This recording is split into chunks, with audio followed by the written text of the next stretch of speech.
Hello dear students, science वनचा आता तुमचा जो नेक्स्ट पेपर आहे त्याच्यातले जे काही गेस क्वेश्चन्स आहेत जे मोस्ट लाईकली आहेत तुमच्या बोर्ड एक्झामसाठी येणारे, तर ते प्रश्न त्या चॅप्टरमधले मी तुम्हाला इथं देत आहे. पहिला जो चॅप्टर आहे आपला ग्रॅव्हिटेशन, त्याच्यामधला Newton's universal law of gravitation त्याचं डेरिव्हेशन बघून घ्या.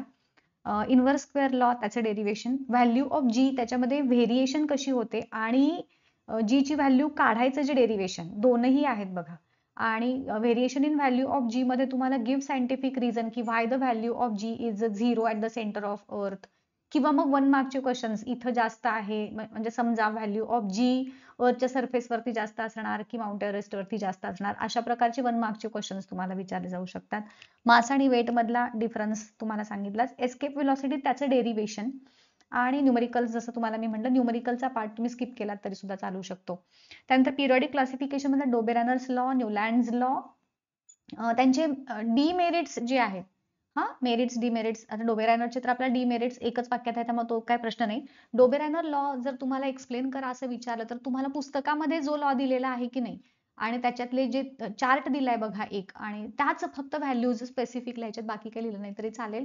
आणि मग एखादा identify the triad from the above example वगैरे असा एखादा प्रश्न असू शकतो. त्यानंतर मेरिट्स डीमेरिट्स, मेंडेलिव्हच्या पिरियडिक टेबलचे जे मेरिट्स आहेत. आता ह्याच्यामध्ये अजून एक प्रश्न ऍड होतो बघा की how different demerits of Mendeleev's periodic table are removed by modern periodic table. मग आता इथं तुम्ही काय सांगणार, तर मेंडेलिव्हच्या पिरियडिक टेबलची प्रत्येक डीमेरिट काय होतं, जसं की no fix position for hydrogen, हे पहिलं डीमेरिट होतं आणि मग ते कसं रिमूव्ह झालं, असं 1 बाय 1 तुम्हाला हा 5 मार्कांसाठी येण्याची शक्यता आहे. 4 ब्लॉक्स बद्दल माहिती, एसपीडीएफ हा प्रश्न. आणि मग त्याच्यानंतर गिव्ह रिझन्स हा इथं कोणता येईल, तर ॲटॉमिक साईजशी रिलेटेड वगैरे जे क्वेश्चन्स आहेत की नाही, व्हॅलन्सी ह्याच्यामध्ये मेनली व्हॅलन्सी, त्यानंतर ॲटॉमिक साईज आणि मेटॅलिक नॉन मेटॅलिक कॅरेक्टर्स. तर व्हाय ॲटॉमिक साईज इन्क्रीजेस किंवा डिक्रीजेस वाले ते प्रकारचे जे प्रश्न आहेत ना, तर तो एखादा येण्याची शक्यता आहे बघा ह्या तिन्हीच्या वरती. त्यानंतर केमिकल रिएक्शनच्या इक्वेशन्स मध्ये बॅलन्स कसं करायचं जस्ट बघून ठेवा, एखादं छोटंसं न्यूमेरिकल तुम्हाला येऊ शकतं त्याच्यावरती. कुठले आता हे जे आपल्या टाइप्स ऑफ रिएक्शन्स आहेत त्यापैकी कोणती तरी एक reaction, displacement, oxidation, double displacement identify करायला वगैरे तुम्हाला येऊ शकतं, किंवा गिव्ह 1 एक्झाम्पल अशा प्रकारचं. त्यानंतर पेज नंबर 33, 37, 34 वरच्या activities, factors affecting rate of reaction, कॅटलिस्टचं प्रेझेन्स आहे, पार्टिकल साईज वगैरे. आणि मग त्याच्यावरचे गिव्ह रिझन्स आहेत बघा तुमच्या टेक्स्टबुक मध्ये की why powdered Shahabad tiles will react faster with HCl, अशा प्रकारचे जे क्वेश्चन्स आहेत तर ते येतात. त्यानंतर do you know, page number 41 वरचा, मला आठवण करा तुम्ही नंतर मेसेज करून की ह्या तुम्हाला मी देते, ह्याच्यावरती कशा पद्धतीचे प्रश्न विचारले जातात त्याचं एक कलेक्शन आहे माझ्याकडं, ह्या do you know page number 41 वरचं. आणि मग रॅन्सिडिटी तो पार्ट एक सोपाच झाला. जूल्स लॉ आहे इफेक्ट्स ऑफ इलेक्ट्रिक करंट मधला, पेज नंबर 49. पूर्ण त्याच्यामध्ये जे जे काही व्हॅल्यूज दिल्यात, लाईव्ह वायर, न्यूट्रल वायर आहे, किंवा मग कोणत्या प्रकारचे मटेरियल्स त्या बल्बमध्ये वापरले जातात वगैरे, तो सगळा पार्ट. त्यानंतर पेज नंबर, आता ह्यातल्या ऍक्टिव्हिटीज तुम्हाला मेनली विचारल्या जातात बघा 51 टू 53, 54, 55 या पेजेसवरच्या. त्यानंतर राईट हँड थंब रूल आहे, फ्लेमिंगचे रूल्स आहेत, राईट हँड आणि लेफ्ट हँड दोनही. सोलेनॉइड आणि त्याचं कंपॅरिझन विथ बार मॅग्नेट, ते. Faraday's laws of induction, AC DC difference आणि इलेक्ट्रिक मोटर आणि ते जे 2 जनरेटर्स आहेत त्यापैकी एक काहीतरी येऊ शकतं मोस्टली. त्यानंतर लॅटेंट हीटची कन्सेप्ट, आता त्याच्यात 3 डेफिनिशन्स येतात. लॅटेंट हीट नुसती, त्यानंतर लॅटेंट हीट ऑफ फ्युजन आणि लॅटेंट हीट ऑफ वेपोरायझेशन. हा पार्ट मी आपल्या ग्रुपवरती पाठवून देते तुम्हाला, ह्याच्यामध्ये कसं डिफरन्शिएट करायचा ते. त्यानंतर 63, 65, 66 पेजवरच्या ऍक्टिव्हिटीज वरती एखादा प्रश्न विचारला जाऊ शकतो. रिजिलेशनची कन्सेप्ट, होप्स ॲपॅरेटसची डायग्राम बघून ठेवा आणि त्याचं एक्सप्लेनेशन. युनिट्स ऑफ हीट जी दिलेत बघा ती आणि त्याच्या ज्या व्हॅल्यूज आहेत त्या. स्पेसिफिक हीट कपॅसिटी आणि त्या टेबल एक दिलाय बघा तुम्हाला स्पेसिफिक हीट कपॅसिटीचा, ते बघून घ्या. आणि मग मिक्सिंग मेथड जी आहे ती. रिफ्रॅक्शन मधला, refraction of light through glass लॅबची जी डायग्राम आहे बघा सुरुवातीची, मग त्याच्यामध्ये त्या गिवन पार्ट्सना नावं द्या वगैरे, आयडेंटिफाय करा, असं येऊ शकतो. रिफ्रॅक्टिव्ह इंडेक्सची कन्सेप्ट किंवा त्याला स्नेल्स लॉ आपण म्हणतो. 75 पेजवरच्या जी ऍक्टिव्हिटी आहे ती स्टार्स ट्विंकल का करतात, प्लॅनेट्स डू नॉट ट्विंकल ह्याच्यापैकी एखादा. डिस्पर्शन पेज नंबर 77 वरती तुम्हाला दाखवते. हा, तर या पेजवरती इथं जे दिलंय की नाही तुम्हाला की wavelength of radiation which our eyes are sensitive, हे वालं म्हणा, किंवा हे जे वेवलेन्स दिले आहेत 1 नॅनोमीटर म्हणजे एवढे मीटर, अशा प्रकारचे 1 मार्कांसाठी बघा विचारले जाऊ शकतात. त्यानंतर ही डायग्राम आहेच आहे, ठीक आहे. आणि पुढचं रेनबो फॉर्मेशन, त्याची डायग्राम सहित हे झालं. लेन्सेस मधले concept related to lenses, principal axis वगैरे ते जे आहेत ना, radius of curvature, centre of curvature वगैरे त्या concept. Rules to draw ray diagrams. त्यानंतर पेज नंबर 83 वरचा तो चार्ट खूप जास्त महत्वाचा आहे, तुम्हाला 1, 2, 3 मार्कांसाठी त्यातलं काहीतरी येऊ शकतं.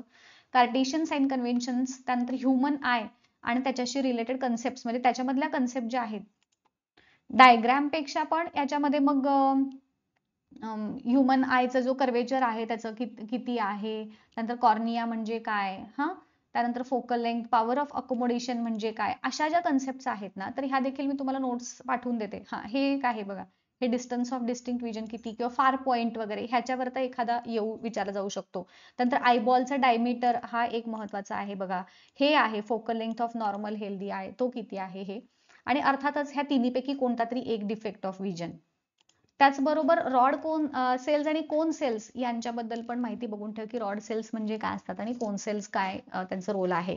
मेटॅलर्जीचा चॅप्टर जर आपण बघितलं तर त्याच्यामध्ये स्पेसिफिकली ऍक्टिव्हिटीज ज्या आहेत पेज नंबर 94, 95, 96, 129 आणि 130 वरच्या ज्या ऍक्टिव्हिटीज आहेत त्या एकदा बघून घ्या. रिॲक्टिव्हिटी सिरीज म्हणजे मेटल्सची arrangement in increasing order of reactivity and decreasing order of reactivity. Ionic कंपाऊंडची कन्सेप्ट. त्यानंतर ज्या मेथड्स आहेत सेपरेशनच्या, विलफ्लिटेबल मेथड वगैरे, तर त्यापैकी एखादी मेथड. बेअरची प्रोसेस किंवा हॉलची प्रोसेस, त्याच्यामध्ये अलॉंग विथ तुम्हाला रिॲक्शन सांगाव्या लागतील जर विचारलं तर. हा, इलेक्ट्रोलायटिक रिडक्शन ऑफ प्युअर अल्युमिना, त्याची डायग्राम. रोस्टिंग म्हणजे काय, कॅल्सिनेशन म्हणजे काय, थर्मिट रिॲक्शन ह्यापैकी एखादा पार्ट. आणि मग प्रिव्हेन्शन ऑफ करोजन. हा, आता ह्याच्यामध्ये पुढं पण आपल्याला करोजनची कन्सेप्ट याच्यामध्ये आहे, ठीक आहे. 1 मिनिट. यामध्ये ना इथं दिलेत बघा स्पेसिफिक काही पॉइंट्स दिलेत, जसं की आयर्न एअर सोबत रिॲक्ट करतो आणि रेडिश कलरचा डिपॉझिट फॉर्म होतो. कार्बन डायऑक्साईड कॉपर बरोबर रिॲक्ट करतो आणि ग्रीनिश कलरचा कॉपर कार्बोनेट तयार होतो, त्याला पॅटिनेशन म्हणतात. हे असे 1-1 मार्कांसाठी बघून ठेवा, ह्यातलं मला असं वाटतंय की येऊ शकतं काहीतरी. त्यानंतर सिल्वर आर्टिकल्स जे आहेत ते सिल्वर सल्फाइड तयार करतात एअर सोबत रिॲक्शन करून. हा, तर हे झालं. आणि मग प्रिव्हेन्शन ऑफ करोजन ह्या मेथड झाल्या. कार्बन कंपाऊंड चॅप्टरच्या बाबतीत बोलायचं झालं तर एखादं इलेक्ट्रॉन डॉट स्ट्रक्चर तुम्हाला ड्रॉ करायला विचारलं जाऊ शकतं. चार्ट 114 वरचे फॉर्म्युली हे वाले, कुकिंग गॅसमध्ये कोण आहे, बेन्झिन मध्ये कोण आहे, कॅम्फरचा फॉर्म्युला, पेनिसिलिनचा, असं हे फक्त बघून जा. मोलेक्युलर मास काय मोस्टली विचारतील असं नाही, पण बऱ्याच प्रकारे असे हा फॉर्म्युला विचारला मात्र जाऊ शकतो. त्यानंतर चार्ट आहे पेज नंबर 116 वरचा, हा वाला खूप जास्त महत्वाचा. हा नाही, त्याच्या पुढचा जस्ट बघून ठेवा, म्हणजे हे आपल्याला वाटतं खूप सोपा येणार नाही, पण येऊ शकतं असं. हा एक चार्ट बघून ठेवा, सोपा आहे. हा एक फंक्शनल ग्रुपचा चार्ट आपल्याला महत्वाचा आहे बघा. होमोलॉगस सिरीज तुम्हाला एखादी बनवायला सांगतील, की ह्याच्यावरची होमोलॉगस सिरीज एखाद्याची देतील आणि ती बनवा असं. आणि त्यानंतर महत्वाचा पुढचा जो आहे तो हा पण नाही, या चार्ट वरती बेस्ड बरेचदा 1-1 मार्क्स साठीचे क्वेश्चन्स तुम्हाला विचारले जातात, तर हे देखील मी तुम्हाला ग्रुपवरती पाठवून देईन, तेवढं बघून घ्या, महत्वाचं आहे. त्यानंतर येतात identify the type of reaction. तुमच्या एक्सरसाइज मध्ये प्रश्न दिलेत बघा, की टाइप ऑफ रिॲक्शन कशी ओळखायची. तर मी आज संध्याकाळी ह्या 2 दिवसात आपण एक लाईव्ह घेऊयात, ही चॅप्टर्स आपण आज आणि काही उद्या असं. तर त्याच्यामध्ये मी तुम्हाला ह्याची टेक्निक सांगेन, की टाइप ऑफ रिॲक्शन ओळखायची कशी. इथॅनॉल आणि इथॅनोइक ऍसिड बद्दल तुम्हाला रिॲक्शन त्याच्या बेसिकली विचारल्या जातात. पॉलिमर्स म्हणजे काय, आणि 132-133 पानावरचे जे 2 चार्ट्स आहेत पॉलिमर्सशी रिलेटेड तो. त्यानंतर need and importance of space mission 136-137 पानावरचे charts. Types of orbits, high earth, medium अर्थ वगैरे ते. PSLV वर्सेस स्पेस शटल तुमच्या पुस्तकात दिलंय बघा. ही जी दिले ना तुम्हाला पीडीएफ म्हणते, 140 पानावरचं जे PSLV आणि स्पेस शटल्स यांच्यामधलं जे कंपॅरिझन किंवा ह्याच्यातला डिफरन्स तुम्हाला विचारला जातो, तर तो तुम्हाला लिहायचा आहे. हा, आता ह्याच्यामध्ये ना कोणती मिशन कधी लँड म्हणजे कधी हे केली होती, जसं अमेरिकेनं ह्या वेळेत केलं, हे जुलैमध्ये नील आर्मस्ट्रॉंग फर्स्ट हे होता, नंतर 2008 मध्ये इस्रोनं केलं. ह्या व्हॅल्यूज जनरेट म्हणजे ह्या ज्या आहेत त्या तेवढ्या लक्षात ठेवा. त्यानंतर हे एकदा बघून घ्या, म्हणजे राकेश शर्माचं स्पेसिफिक हे काय होतं, एक एक मार्कांसाठी हे विचारले जाऊ शकतात की कोण आहे स्पेसमध्ये 336 आर ह्याच्यामध्ये थांबलेली, किंवा 1 जानेवारीला हे कोण गेलं, किंवा कोलंबिया ह्याच्यातनं पडली वगैरे, असे जे आहेत ना हे एक एक मार्कासाठी लक्षात ठेवायचे. हे जे आहेत इंडियन स्पेस टेक्नॉलॉजी ह्याच्यामध्ये मग इनसॅट जीसॅट जे आहेत त्यांचं काय मेन रोल आहे, एज्युसॅटचा रोल काय आहे, IRNSS चा रोल काय आहे, हे बघून घ्या. हे जस्ट बघून ठेवा की कोणतं सॅटेलाइट लॉन्च सेंटर आणि ऑर्गनायझेशन कुठं आहे, आणि ह्यातले पण एक एक मार्कांसाठी. Indian National Committee for Space Research हे कोणी हे केलं, फिजिकल रिसर्च लॅबोरेटरी कुठं आहे, अशा प्रकारचे हे. त्यानंतर हे आर्यभट्टावरती तुम्हाला तर माहितीच आहे, इंडियाचा फर्स्ट सॅटेलाइट आर्यभट्ट होता तो. तर असे ह्याच्यावरती 1 मार्कांचे प्रश्न विचारले जातात. स्पेस डेब्रिसची रिलेटेड बघायचं झालं तर किती आहे, 2 करोड पीसेस आहेत, लेंथ मोर दॅन 1, असे फक्त एक एक मार्कांसाठीच हा सुद्धा पार्ट बघून ठेवा. ह्याच्यातले न्यूमरिकलचा पार्ट वगैरे काही करायची तुम्हाला गरज नाही, तो स्किप केलात तरी सुद्धा चालेल. सो हे झाले एक टेंटेटिव्ह मला जे वाटले प्रश्न महत्वाचे ते तुम्हाला इथं दिलेत.